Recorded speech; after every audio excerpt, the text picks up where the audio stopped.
conditions. Punchline sur CNews et sur Europe 1, c'est donc jusqu'à 19h. Pour vous accompagner ce soir autour de ce plateau, Sandra Buisson. Bonsoir ma chère Sandra, journaliste police-justice CNews à vos côtés. Et Véronique Jacquier. Bonsoir Véronique. Bonsoir, Gabriel Cluzel nous accompagne également. Bonsoir ma chère Gabrielle. À vos côtés, Louis Dragnel, la journaliste politique. Mon cher Louis, bonsoir. Bonsoir Olivier. Nathan Dever, écrivain, est également avec nous. Bonsoir Olivier. Bonsoir Nathan. Et Arnaud Benedetti, politologue. On va avoir besoin de vos analyses ce soir mon cher Arnaud. Bonsoir. Et pour commencer, justement, nous sommes donc dans la dernière ligne droite des législatives. À partir de ce soir minuit, eh bien, la campagne, c'est terminé et le suspense demeure, l'incertitude quant aux résultats, mais une crainte persiste. Ces derniers jours, celle d'éventuels débordements, de violences, notamment en cas de majorité absolue pour le RN. On va faire le point tout de suite avec Dounia Tengour et nous en parlons ensuite, notamment avec Sandra Buisson. Vous avez des remontées du terrain. À quelques jours seulement des résultats du second tour des législatives, l'exécutif craint les débordements.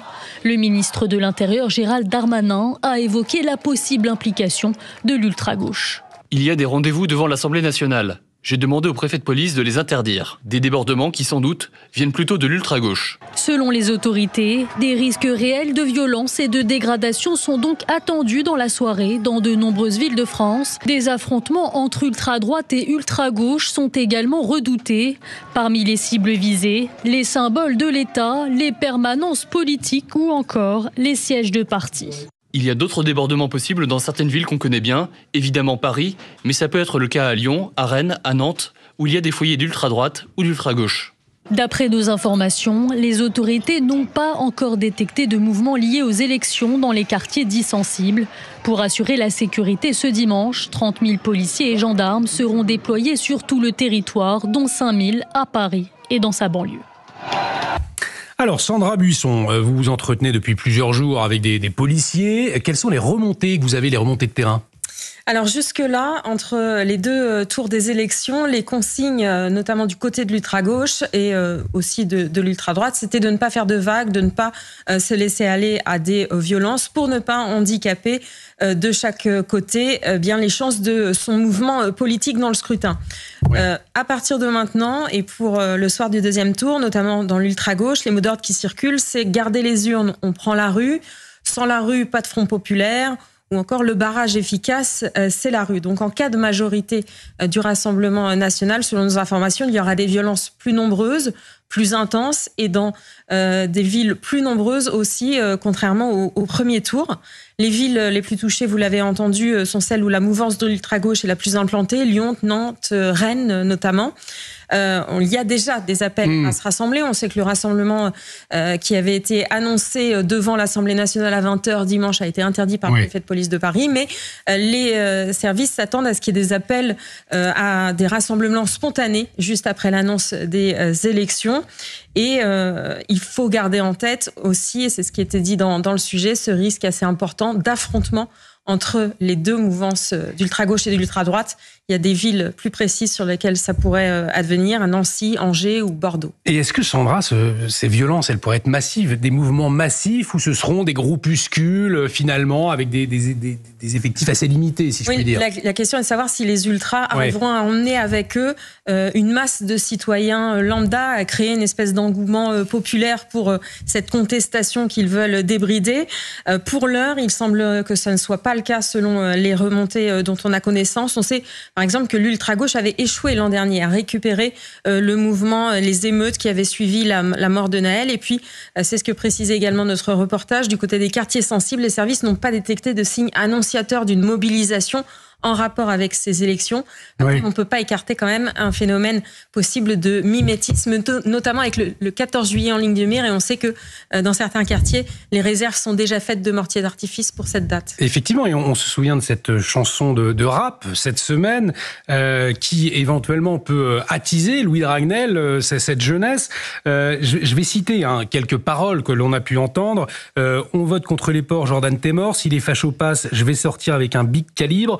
Je recharge la Kalachnikov en Louis Vuitton comme Ramzan Kadyrov. Voilà, on voit qu'il y a eu effectivement des appels aussi à la violence cette semaine, des pressions sur la démocratie incontestable, si je puis dire.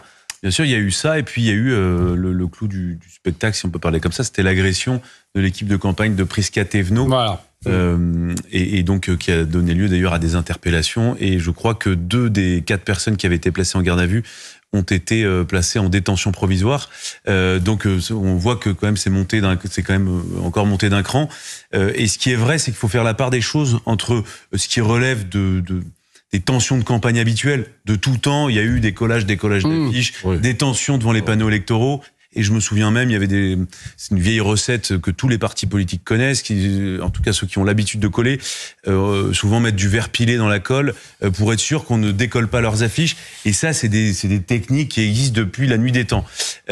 En revanche, donc ça, c'est une chose. Et l'autre chose, effectivement, c'est l'ultraviolence, l'incitation au meurtre, carrément des équipes qui sont prises à partie, qui sont comme l'équipe de campagne de la secrétaire d'État Prisca Thévenot. Et là, on bascule dans autre chose.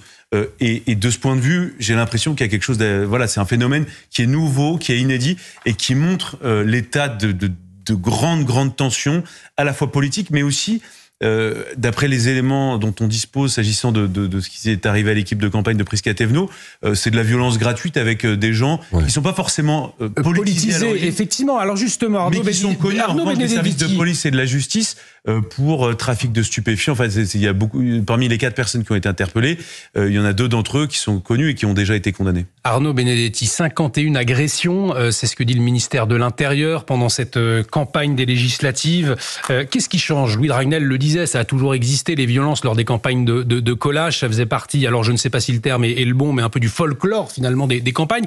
Qu'est-ce qui change cette fois par rapport à ce qu'on a vu, ces violences que l'on a vues, constatées ces derniers jours ? On a une polarisation qui est beaucoup plus forte et une brièveté de la campagne qui, en plus, quelque part, vient exacerber les tensions avec, si vous voulez, une forme d'inconnu quant au résultat, quant à l'issue de ce résultat. Donc, si vous voulez, tous ces ingrédients, d'une certaine manière, ne peuvent que, quelque part, hystériser la campagne que nous sommes en train de vivre. Mais je rejoins ce que dit Louis Dragnel. On a connu par le passé, en effet, des campagnes notamment municipales dans les années 60-70 où il y avait des affrontements entre colleurs d'affiches, mais bien sûr, entre colleurs d'affiches à l'époque c'était l'UDR et du Parti communiste. Oui. C'était, j'allais dire, pas une tradition, mais dans un certain nombre de villes d'ailleurs de la ceinture parisienne, il y a en effet des événements avec parfois des morts, en effet. Mais là, si vous voulez, on est vraiment dans un autre schéma, parce qu'on est dans un schéma où on s'est aperçu depuis déjà de très nombreuses années que notamment les élus deviennent des cibles, et ça a été documenté, notamment les élus locaux qui sont très souvent pris à partie de manière très violente par leurs administrés. Mais tout cela dit finalement, au-delà de l'extrême tension de notre société, il dit quelque chose sur les fracturations de notre société. En fait, le politique ne fait que refléter ce qui se passe c'est les tendances lourdes de la société auxquelles nous sommes confrontés. Et cette campagne électorale, encore une fois, en plus, si vous voulez, on a, disons, dans le vocabulaire, dans la sémantique, un certain nombre de responsables politiques, là aussi un élément supplémentaire qui vient quelque part rendre plus nerveux le débat. Même le président de la République, quand il parle de guerre civile, d'une certaine manière, il met une pièce dans la machine, aussi de son côté. En tout cas, peut-être pour clore ce chapitre, on va marquer une pause, mais Sandra Buisson, la menace, elle vient de l'extrême gauche, principalement. Alors, en fait, le scénario le plus probable à l'heure actuelle, c'était effectivement cette question de majorité ou non absolue pour le Rassemblement national. Il était quasi acquis que du côté du Nouveau Front populaire, il n'y ait pas de majorité. Oui. Donc, effectivement, il est du côté des débordements anti-résultats.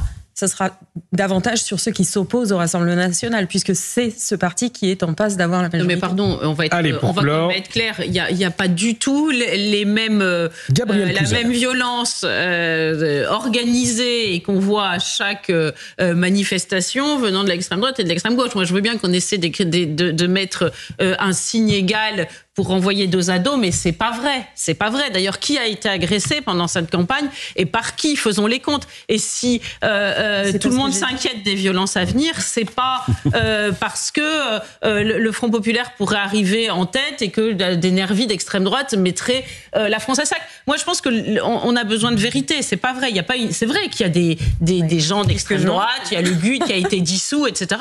Mais on peut pas faire une égalité entre les deux parce que ce serait pas honnête. D'égalité. Sandra Buisson. D'accord. Eh ben c'est très bien. Je suis d'accord avec vous alors. Très bien. Nathan Dever, en un mot, je vous vois lever le doigt. Allez-y, mais vraiment, je voulais juste dire une toute petite chose. Quand on parle de la violence, on peut avoir l'impression que les élites chic, entre guillemets, n'en font pas partie, puisque c'est la violence dans les rues, etc. Si. On a vu la bordélisation à l'Assemblée nationale, pour reprendre le terme de Gérald Darmanin. Sur les réseaux sociaux. Quand vous avez des responsables politiques qui participent à des harcèlements sur Twitter, parfois quotidiennement, qui n'ont pas de problème à rentrer dans ce déchaînement de violence. Alors, c'est pas une violence qui fait couler du sang, mais c'est une violence quand même. Évidemment qu'ils ont une responsabilité dans la montée de la violence. Combien de personnes en France ont eu la vie brisée parce qu'ils ont été victimes de harcèlement pendant des jours et des jours sur les réseaux sociaux, entretenus parfois par des personnalités politiques. Ça fait partie aussi de la violence et ça peut être fait par des gens en cravate, très bien, qui n'ont jamais cassé une poubelle de leur vie. Mais c'est de la violence quand même. Et en tout cas, on a vu effectivement depuis le 7 octobre, notamment et pendant cette campagne, les Français de confession juive faire face à la hausse de la violence, de l'antisémitisme. Et d'ailleurs, eh bien, c'est une centaine de personnalités ont signé une tribune dans les colonnes du Figaro et ils appellent à faire barrage, non pas au RN, mais au nouveau Front Populaire. On va en parler dans un instant. Sandra Buisson, merci beaucoup pour vos éclairages. On fait une très courte pause sur CNews et sur Europe 1. Et nous revenons dans un instant. À tout de suite. Europe 1, Punchline, 18h, 19h.